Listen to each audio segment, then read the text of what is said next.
My name is Megan Brown, but everyone just calls me Meg.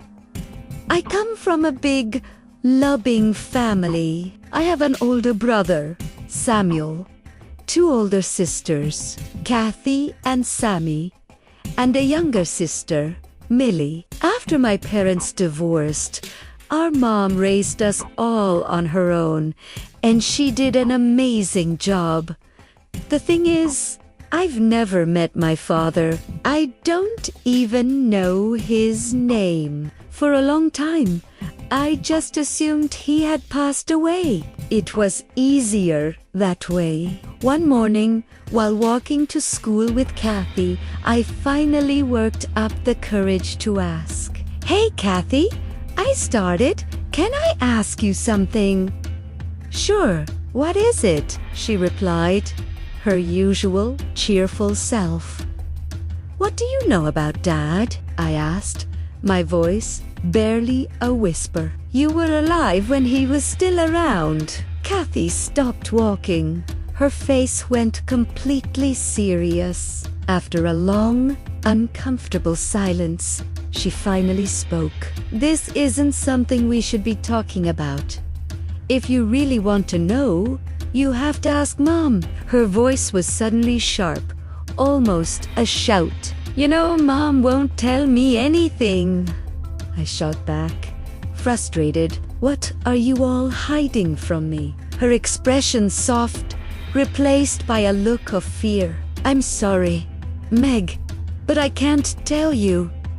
If I do, you might be in danger." Danger? What could she possibly mean? I wanted to press her for more, but I was scared. The rest of the walk to school was silent, her words echoing in my head. When we got there, something was stuck to my locker.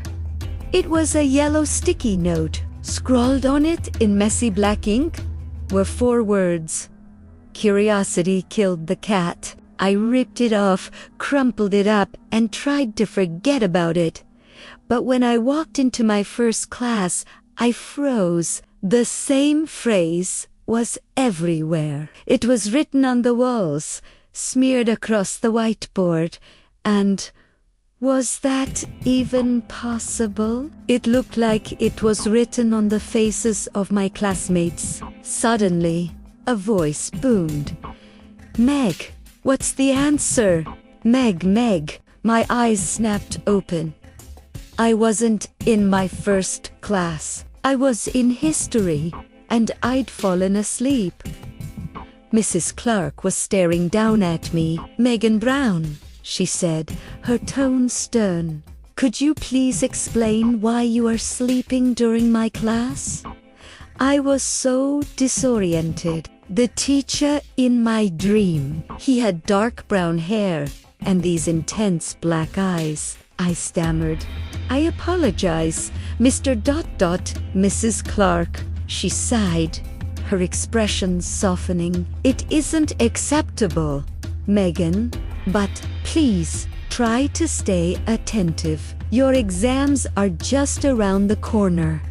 I couldn't focus for the rest of the period. The dream felt so real, and Kathy's warning kept playing over and over in my mind.